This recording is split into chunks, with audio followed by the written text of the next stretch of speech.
প্রতিদিন গীতাপাঠ শুনলে মন শান্ত হয়, জীবনে সঠিক পথ দেখাতে সাহায্য করে।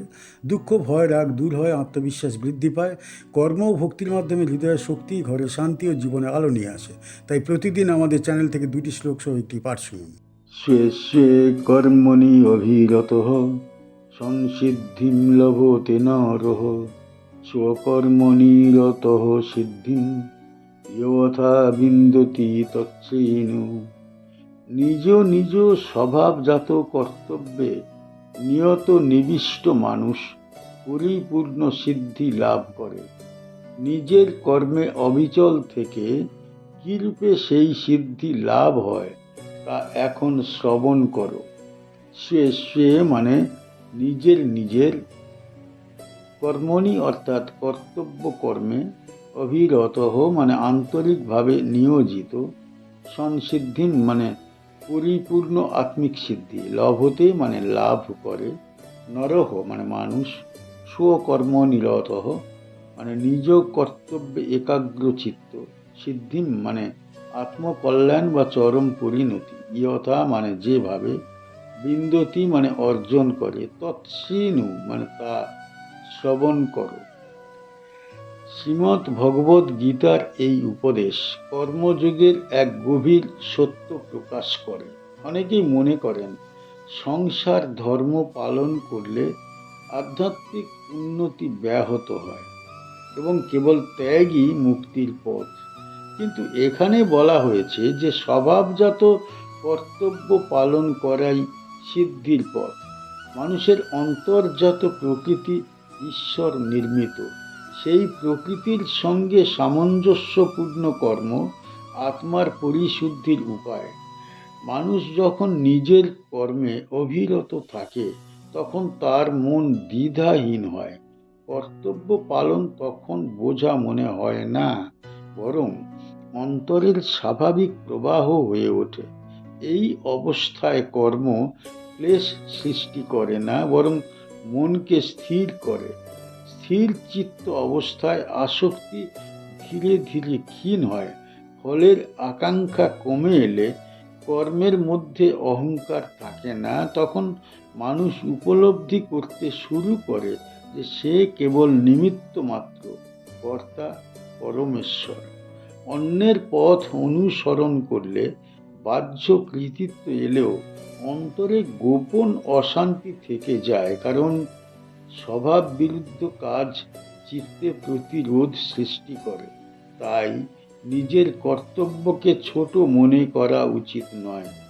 সমাজে যে যেমন অবস্থানে আছে সেই অবস্থান থেকেই পরম গতি লাভ সম্ভব।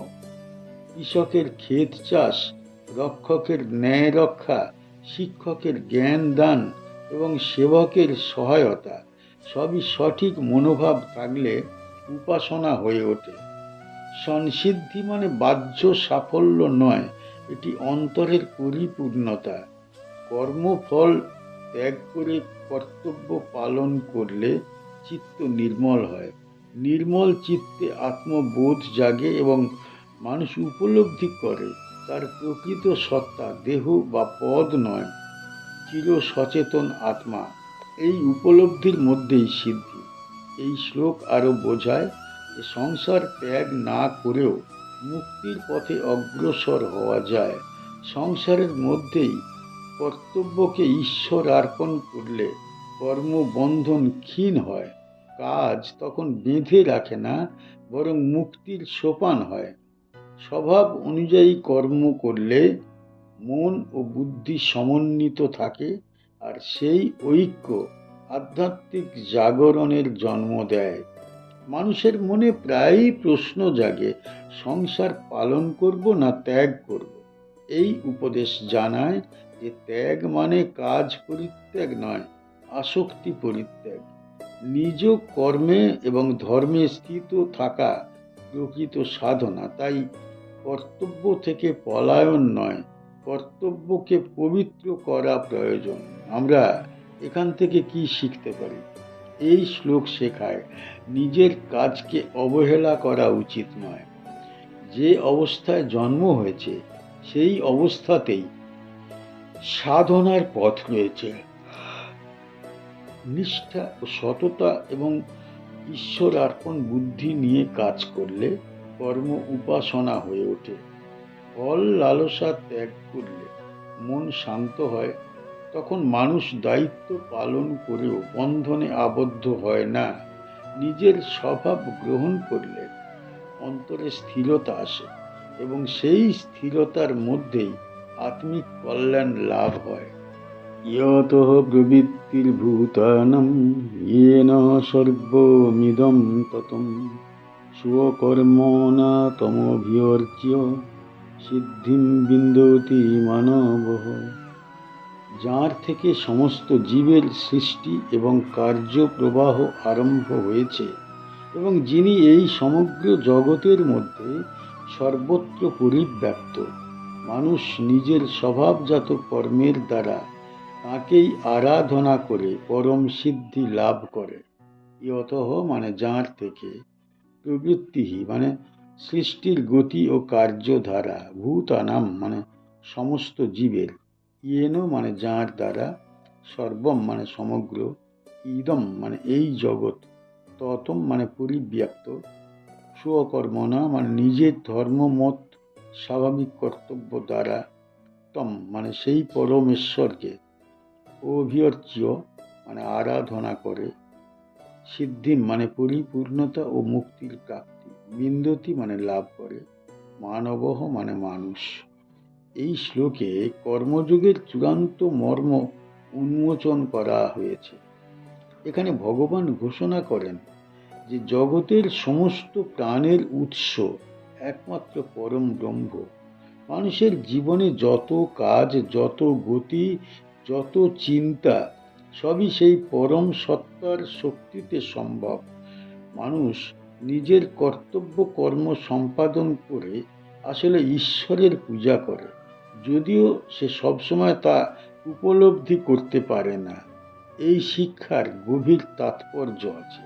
সাধারণ মানুষ মনে করে যে পূজা মানে মন্দিরে প্রদীপ জ্বালানো, মন্ত্র জপ কিংবা উপবাস, কিন্তু গীতার এই বাণী জানায় যে নিজের ধর্মসম্মত কর্তব্য নিষ্ঠার সঙ্গে পালন করাই প্রকৃত পূজা। গৃহস্থ যদি সততার সঙ্গে সংসার পালন করে, শিক্ষক নিষ্ঠার সঙ্গে বিদ্যা প্রদান করে, কৃষক আন্তরিকতায় ভূমি চাষ করে, তাহলেই তা ঈশ্বর আরাধনা হয়ে ওঠে।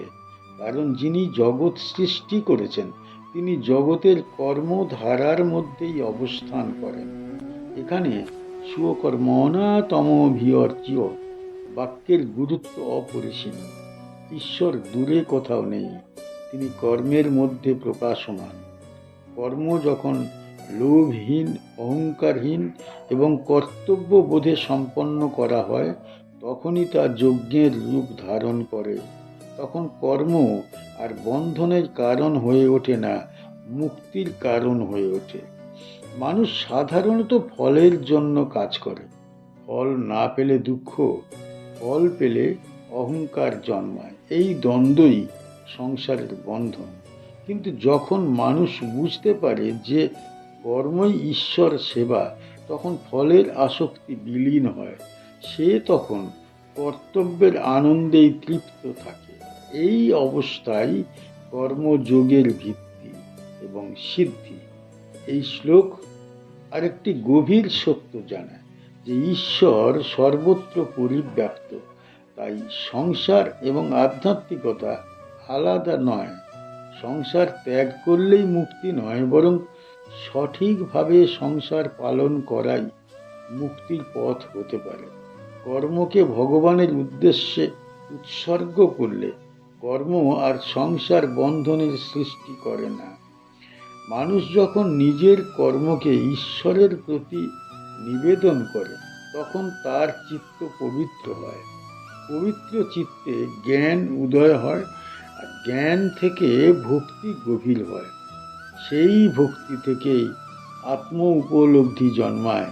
এই ধারাবাহিকতাই সিদ্ধির পথ। তাই এখানে সিদ্ধি মানে কেবল সাফল্য নয়, আত্মস্বরূপ উপলব্ধি। এই উপদেশ কুরুক্ষেত্রের যুদ্ধক্ষেত্রে অর্জুনের সংশয় দূর করবার জন্যে ভগবান শ্রীকৃষ্ণ প্রদান করেন, যা মহাগ্রন্থ ভগবদ্ গীতার অন্তর্গত। যুদ্ধে আত্মীয় স্বজনকে দেখে অর্জুন যুদ্ধ করতে অনিচ্ছুক হয়ে পড়েন। তখন ভগবান তাকে বোঝান, পালিয়ে যাওয়া ধর্ম নয়, নিজের ক্ষত্রিয় ধর্ম পালন ঈশ্বরের সেবা। অর্জুন তখন উপলব্ধি করেন যে কর্তব্যই পরম ধর্ম। এই শ্লোক সেই শিক্ষার চূড়ান্ত সংহতি, যেখানে বলা হচ্ছে যে কর্মই উপাসনা, যদি তা ঈশ্বর অর্পণ বুদ্ধিতে সম্পন্ন করা হয়। আমরা এই শ্লোক থেকে কি শিখতে পারি? মানুষের জীবনে কোনো কাজ তুচ্ছ নয়।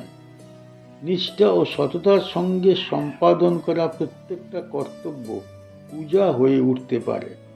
জীবনের উদ্দেশ্য কেবল ফল লাভ নয়, কর্মকে ঈশ্বরের উদ্দেশ্যে নিবেদন করা। তখন কাজের মধ্যে কোনো ক্লান্তি থাকে না, বিরক্তি থাকে না, থাকে এক অদ্ভুত শান্তি। এই শিক্ষা মানুষকে সংসার থেকে পালাতে নয়, সংসারকে পবিত্র করতে শেখায়। ঘর, কর্মক্ষেত্র, সমাজ সব তখন মন্দির হয়ে ওঠে। মানুষ বুঝতে শেখে যে সে কর্মের অধিকারী, ফলের নয়। ফলে অহংকার ক্ষীণ হয়, ভয় দূর হয় এবং মন স্থির হয়। শেষ পর্যন্ত এই শ্লোক মানুষকে জানায় যে মুক্তি কোনো দূরের আকাশে নয়, নিজের কর্তব্যের মধ্যেই মুক্তির দ্বার উন্মুক্ত। যে ব্যক্তি কর্মকে ভগবানের উদ্দেশ্যে নিবেদন করে, তার প্রতিদিনের জীবন সাধনা হয়ে ওঠে এবং সেই সাধনাই তাকে পরম সিদ্ধির পথে নিয়ে যায়। চ্যানেলের গীতা পাঠ কেমন হয়েছে, ব্যাখ্যা কেমন হয়েছে, আপনার কেমন লেগেছে কমেন্ট বক্সে অবশ্যই জানাবেন এবং প্রতিনিয়ত গীতা পাঠ শোনার জন্য চ্যানেলটা অবশ্যই সাবস্ক্রাইব করে রাখুন। দেখা হচ্ছে পরের ভিডিও।